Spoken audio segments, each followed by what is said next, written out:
ದೇವತೆ ಈ ನನ್ನ ಪಾಲಿಗೆ ನಿನ್ನ ಕಂಡ ಯೋಗ ಅನುರಾಗವೆಂಬರ.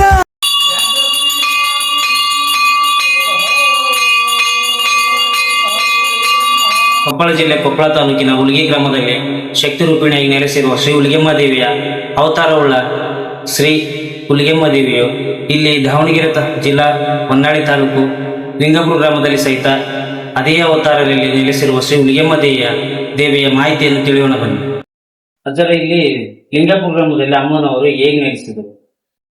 ಅಮ್ಮನವರು ಹುಲಿಗಿಯಿಂದ ಹೆಂಗೆ ಇಲ್ಲಿ ನೆಲೆಸಿದ್ರು ಅಂದ್ರೆ, ನಾವು ಸಣ್ಣರಿದ್ದಾಗ ನಾಸ್ತಿಕರು. ಅಮ್ಮ ಹೀಗೆ ಇದ್ದಾಳ ಅನ್ನೋದು ನಮಗೆ ಗೊತ್ತಿದ್ದಿಲ್ಲ. ನಮ್ಮ ಅಪ್ಪರಿಗೆ ಅಂತರಗಡದಿದ್ದ ಅಲ್ಲಿದ್ದಾರ. ಇಲ್ಲಿ ಬಂದಾಗ ಅವ್ರಿಗೆ ನಮಗೆ ಹುಲಿಗೆಮ್ಮ ಮನೆ ದೇವರು ಅಂತ ಗೊತ್ತಿದ್ದಿಲ್ಲ. ಆದರೆ ಎಳವರು ಹೇಳೋರು, ನಿಮ್ಮ ಮನೆ ದೇವರು ಇನ್ನೊಂದು ಹೆಣ್ಣು ದೇವತೆ ಇದ್ದಾಳ ಅಂತ. ಆದ್ರೆ ನಾವು ನಾಸ್ತಿಕರು, ಪೂಜೆ ಪುನಸ್ಕಾರ ನಮಗೇನು ಗೊತ್ತಿದ್ದಿಲ್ಲ. ಈ ಕಾರಣಕ್ಕೆ ನನಗೆ ಸ್ವಪ್ನದಾಗ ಬರೋ ಕಾಡಕ್ ತೊಡಗಿದ್ಲು. ಕಾಡಾಪುರದಾಗ ಇಲ್ಲಿ ಇದೇ ಗ್ರಾಮದಲ್ಲಿ ಹುಲಿಗೆಮ್ಮ ದೇವರು ಇದೆ. ಅಲ್ಲಿ ಹಾಕ್ಯಂದಾಗ ಇದು ಪ್ರೇತಾತ್ಮ ಭೂತ ಅನ್ನೊಂದು ಸಾಬೀತು ಪಡಿಸಿದಾಗ ಆದ್ರೂ ಅದು ನಮಗೆ ಕಾಡಕ್ಕೆ ಬಿಡ್ಲಿಲ್ಲ. ಕಣ್ಣು ಬೆಟ್ಟದಷ್ಟು ಕಣ್ಣು, ಮೀಸೆ ಒಂದೊಂದು ಈ ತೆಂಗಿನ ಮರ ತರ ಅಂತರಕ್ಕೆ ಮೀಸೆ ಎಲ್ಲ ಕಾಣೋದು. ಹಂಗೆ ಕಂಡಾಗ ಇಲ್ಲಿ ಅಕ್ಕಪಕ್ಕ ಜನಗಳ ಹತ್ರ ನಮ್ಮ ಅಮ್ಮರು ಎದಕ್ಕೆ ಅಂತ ಕೇಳಿದಾಗ ದರ್ಗಕ್ಕೆ ಅಲ್ಲಿ ಇಲ್ಲಿ ಎಲ್ಲಾ ಮಠಕ್ಕೆ ಅಲ್ಲೇ ಕರ್ಕೊಂಡು ಹೋದ್ರು. ಇದು ಯಾರಿಗೂ ಈ ಹುಲಿಗೆಮ್ಮ ಅನ್ನೋದು ಇಲ್ಲಿ ಈ ಕಡೆಗೆ ಯಾರಿಗೂ ಗೊತ್ತಿರಲಿಲ್ಲ. ಹಂಗಿದ್ದಾಗ ನನಗೆ ಕನಕಂಗ್ ಬರೋದು, ಅಜ್ಜಿ ತರ ಬರೋದು, ಪಲ್ಲಕ್ಕಿ ಮೇಲೆ ಓಡ್ತಂಗ್ ಬರೋದು. ಹಿಂಗೆ ಆದಾಗ ಈ ಹುಡುಗ ಶಾಲೆ ಹೋಲಾರ್ದ ಹಿಂಗ್ ಮಾಡ್ತಾನ ಅಂತ ಹೇಳಿದಾಗ ಅಮ್ಮನವರು ಇದ್ದಕ್ಕಿದ್ದಾಗ ಒಂದು ದಿನ ಮೈ ಮೇಲೆ ವಾಸವಾದಾಗ ಈ ಇಡೀ ಕೇರಿಯೆಲ್ಲ ಹೆಣ್ಮಕ್ಳು ಸೇರಿಸಿ ಅರ್ಶನ ನೀರು ಹಾಲು ಎಲ್ಲ ಅಭಿಷೇಕ ಮಾಡಿದಾಗ ಆದ್ರೂ ಕೆಲವರಿಗೆ ಹುಲಿಗೆಮ್ಮ ಅಲ್ಲ ಇದು ಶಾಲೆ ಹೋಲಾರ್ದಂಗ್ ಮಾಡಿದಾಗ ತಾನೇ ವಾಸವಾಗಕ್ಕೆ ಆದ್ರೂ ಹೇಳಿಕೆ ಹೇಳಕ್ಕಾದ್ರು. ಕೆಲವರಿಗೆ ಭೂತ ಬಿಡಿಸಕ್ ಸ್ಟಾರ್ಟ್ ಮಾಡಿದ್ರು. ಹಿಂಗೆ ಆದಾಗ ಸುಮಾರು ಒಂದು 5 ವರ್ಷ ಆದ್ಮೇಲೆ ನಮಗೆ ಹುಲಿಗಿ ಎಲ್ಲೈತೆ ಅಂತ ಗೊತ್ತಿದ್ದಿಲ್ಲ. ಹುಲಿಗಿ ಗ್ರಾಮ ಎಲ್ಲೈತೆ ಅಂತ ಗೊತ್ತಿಲ್ಲ. ಕೇಳ್ತೀವಿ, ಗೊತ್ತಿದ್ದರೆ ಕೇಳಿದಾಗ ನಾವೇ ಹೋಗಿಲ್ಲ, ನೀವೆಲ್ಲಿ ಹೋಗಿರಿ, ಬಹಳ ದೂರ ಐತೆ, ಇಲ್ಲಿರೋ ದೇವಸ್ಥಾನಕ್ಕೆ ಹೋಗ್ರಿ, ಅಲ್ಲಿಗೆ ಯಾಕೆ ಹೋಗಿರಿ ಅಂತ ಅಂದಾಗ ನಾವು ನನಗೆ ಅಮ್ಮ ಬಂದು ನೀನು ಹುಲಿಗಿ ಬರ್ಬೇಕಂತ ಕಾಡಾಳು. ಹೆಂಗ್ ಬರ್ಬೇಕಮ್ಮ ಅಂದಾಗ ನಾನು ಕರ್ಕೊಂಡು ಹೋಗ್ತೀನಿ ಅಂದಾಗ ನಾನು ನನ್ನ ತಾಯಿ ನಮ್ಮ ಅಣ್ಣರು ಮೂವರು ಹೋದ್ವಿ. ಇಲ್ಲಿಂದ ಹೊನ್ನಳ್ಳಿಗೆ ಹೋದ್ವಿ. ಹೊನ್ನಳ್ಳಿಯಿಂದ ಹರಪನಹಳ್ಳಿಗೆ ಹೋದ್ವಿ. ಹರಪನಹಳ್ಳಿಯಿಂದ ಮತ್ತೆ ನಮಗೆ ಯಾಕಂದ್ರೆ ಊರ ಹೆಸರು ಹೊಸಪೇಟೆಗೆ ಅಮ್ಮ ಇರೋದು ತಿಳ್ಕೊಂಡ್ವಿ. ಮುನ್ರಾಬಾದಲ್ಲಿ ಅಂತ ನಮಗೆ ಗೊತ್ತೇ ಇದ್ದಿಲ್ಲ. ಹೊಸಪೇಟೆ ಅಂದ್ರೆ ಹೊಸಪೇಟೆಗೆ ಇಳಿದಾಗ ನಮ್ಗೆ ಏನು ಓದಿದ್ದಿಲ್ಲ. ಆದಾಗ ಒಂದು 4 ಜನ ಜೋಗ್ತಿರಿದ್ರು.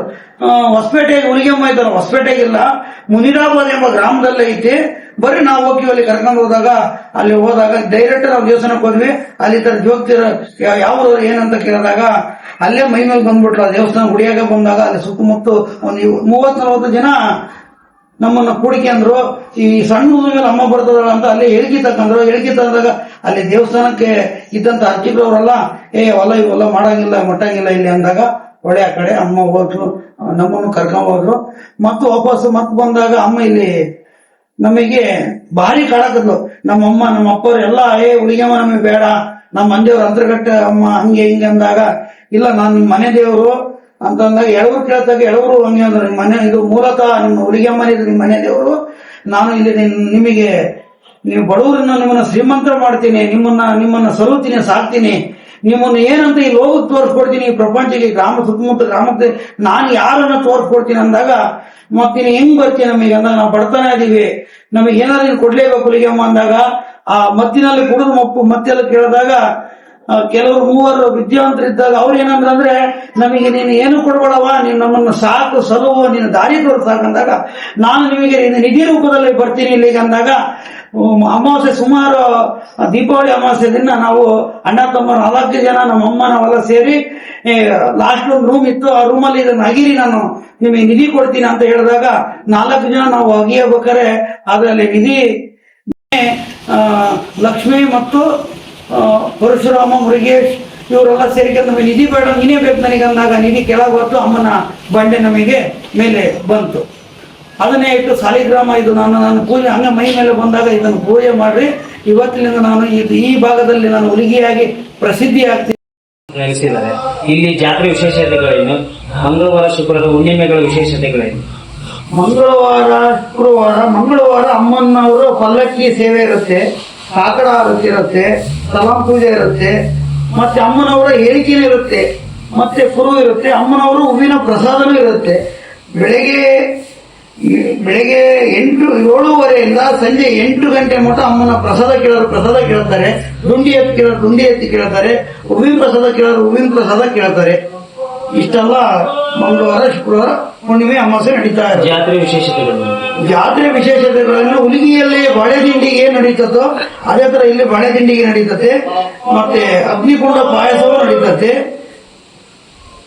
ಇವೆಲ್ಲ ಅಲ್ಲಿ ಏನ್ ನಡೀತಾವೋ ಇಲ್ಲಿ ಹುಣ್ಣಿಮೆ ಕಾರ್ಯಗಳು ಇಲ್ಲಿ ಏನ್ ನಡೀತದಂದ್ರೆ ಪಾಲ್ಕೆ ಸೇವೆ, ತೊಟ್ಟು ಸೇವೆ ಮಾಡ್ತೀವಿ. ತೊಟ್ಟು ಸೇವೆ ಯಾಕಂದ್ರೆ ಭರತ ಹುಣ್ಣಿಮೆಯಲ್ಲಿ ಮುತ್ತೈದರಿಗೆ ಉಡಕ್ಕಿ ಕೊಡ್ತೀವಿ. ಭರತ ಮೇಲೆ ಮತ್ತೆ ಗಂಗೆ ಪೂಜೆಗೆ ಹೋಗಿ ಬಂದು ಮುತ್ತೈದರಿಗೆ ಹುಡುಗಿ ಕೊಟ್ಟು ಮತ್ತೆ ಜೋಗ್ತಿಯರಿಗೆ ಇದ್ ಮಾಡ್ತೀವಿ.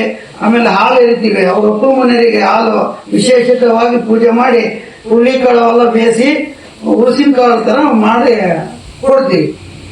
ಇದು ನಾನು ಇಟ್ಟು ಪೂಜೆ ಮಾಡಿ ನಾನು ಸಾಲಿಗ್ರಾಮ ರೂಪದಲ್ಲಿ ನಿಮಗೆ ಸಿಕ್ಕಿದ್ದೀನಿ. ನಿಮಗೆ ಇನ್ಮೇಲೆ ಎಲ್ಲ ನಿಮಗೂ ಮದುವೆ ಆಗುತ್ತೆ.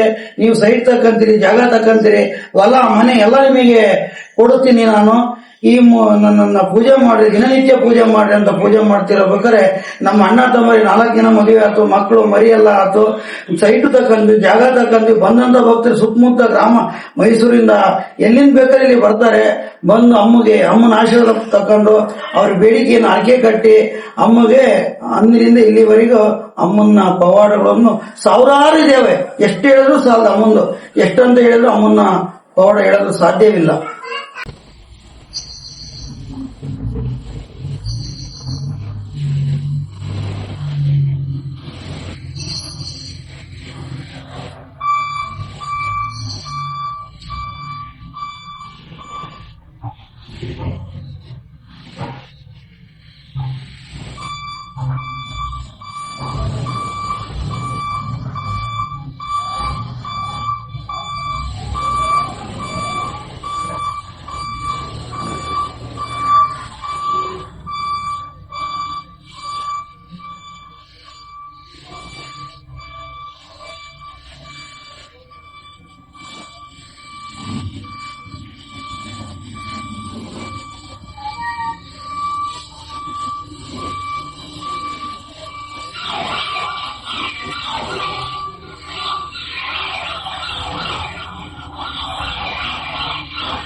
ಸರ್, ಈ ಪಾಲ್ಕಿ ಎಷ್ಟು ವರ್ಷ ಆಯ್ತು ಮಾಡಿಸಿ? ಇಲ್ಲಿ ಎಲ್ಲಿಂದ ಮಾಡಿಸಿದ್ರೆ ಇದ್ರ ವಿಶೇಷತೆ ಇದೆ? ಈ ಪಲ್ಲಕ್ಕಿ ಯಾವಾಗ ನಾವು ದೇವಸ್ಥಾನ ಮಾಡಿದ್ವು, ದೇವಸ್ಥಾನ ಮಾಡೋ ಅವಾಗ ನಾವು ಮಾಡಿಸಿಲ್ಲ ಇದನ್ನ. ತಾಯಿ ಕನಸಿನಲ್ಲಿ ಬಂದು ನಮಗೆ ಪಲ್ಲಕ್ಕಿ ಬೇಕು ಅಂದಾಗ ಭಕ್ತರು ಏನ್ ಮಾಡಿದ್ರು ಮಾಡ್ದಕ್ ಹೋದ್ರು. ಆದ್ರೆ ಅವ್ರ ಕೈಯಲ್ಲಿ ನನಗೆ ಪಲ್ಲಕ್ಕಿ ಬೇಡ, ಈ ಮನೆ ಮಕ್ಕಳೇ ಮಾಡಿ ಅಂತ ಮಾಡಿಸಿದ್ರು. ಆದ್ರೆ ಕಿನ್ನಾಳು ಇಲ್ಲಿಂದ ಸುಮಾರು ಎಷ್ಟು ಕಿಲೋಮೀಟರ್, ಕೊಪ್ಪಳ ಗ್ರಾಮದಲ್ಲಿ ಕಿನ್ನಾಳಲ್ಲಿ ಮಾಡಿಕೊಟ್ರು. ಈ ವಿಶೇಷತೆ, ಇದ್ರ ವಿಶೇಷತೆ ಹೆಂಗ್ ಅದ್ಭುತ ಅಂದ್ರೆ ನಾವು ಅಳತೆ ಕೊಡ್ಲಿಲ್ಲ, ಏನೂ ಕೊಡ್ಲಿಲ್ಲ. ಅವರೇ ಅಳತೆ ಕೊಟ್ಟು ಅಮ್ಮನವರೇ ಅವ್ರಿಗೆ ಅಳತೆ ಕೊಟ್ಲಂತ ಅಲ್ಲಿ ಅವ್ರು ಅದೇ ಆಚಾರ್ಯ ಕೊಟ್ರು ಮಾಡೋರು. ಅಲ್ಲೇ ಅಳತೆ ಕೊಟ್ಟಾಗ ಅಲ್ಲೇ ಅಳತೆ ಕೊಟ್ಟು ಮಾಡಿಸ್ಕೊಂಡ್ರು. ಪ್ರತಿ ಮಂಗಳವಾರ ಪಲ್ಲಕ್ಕಿ ಸೇವೆ ಮಾಡಿಸ್ ಅಮ್ಮನವ್ರ ಕೂರಿಸಿ ಪಲ್ಲಕ್ಕಿ ಸೇವೆ ಮಾಡಿಸ್ತೀವಿ. ಬೆಳ್ಳಿ ಮೂರ್ತಿ ಕೂರಿಸಿ ಪಲ್ಲಕ್ಕಿ ಮಾಡಿ. ಈ ಕಲ್ಲಿನ ವಿಶೇಷತೆ ಏನಿದೆ? ಈ ಕಲ್ಲಿನ ವಿಶೇಷತೆ ಏನಂದ್ರೆ ಕೆಲವರಿಗೆ ಮೈ ಮೇಲೆ ದೆವ್ವ ಭೂತ ಪ್ರೇತಾತ್ಮಗಳನ್ನು ಮೆಟ್ಕೊಂಡಿರ್ತವೆ. ಅವಾಗ ನಾವೇನೂ ಮಾಡಲ್ಲ, ಇದನ್ನ ತಂದು ಅವ್ರ ತಲೆ ಮೇಲೆ ಪೂರ್ತಿ ತಲೆ ಮೇಲೆ ಇಟ್ಟಾಗ ಅವ್ರ ಮನೆ ದೇವರಾದ್ರೆ ಮೈ ಮೇಲೆ ಬಂದು ಹೇಳ್ತತೆ. ಇಲ್ಲದ್ರೆ ದೆವ್ವ ಆದ್ರೆ ಅದೇ ಬಂದು ಕೂಗಿ ಕಿರ್ಚಾಡಿ ಇಂಥ ಊರಿಂದ ಬಂದಿ ನಾನಂತ ಹೇಳಂತ ವಿಶೇಷತೆ ಇರ್ತತೆ. ಇದನ್ನ ನಾವು ಒಂದು 5 ಹುಣ್ಣಿಮೆ ಇಲ್ಲ 3 ಅಮಾವಾಸ್ಯೆಯಲ್ಲಿ ಇದನ್ನ ತೆರೆ ಮೇಲೆ ಬಂದು ಹೊತ್ತು ಕುಂತ್ರೆ ಆ ಎಲ್ಲ ಸರಿ ಆಗುತ್ತೆ. ಅವ್ರಿಗೆ ಎಲ್ಲ ದುಷ್ಟಶಕ್ತಿಗಳು ದೈವಗಳು ಬಂದು ಹೇಳೋದ ಕಲ್ಲಿನ ಮೂರ್ತಿ. ಸರ್, ಈ ಕಲ್ಲಿನ ವಿಶೇಷತೆ ಏನು?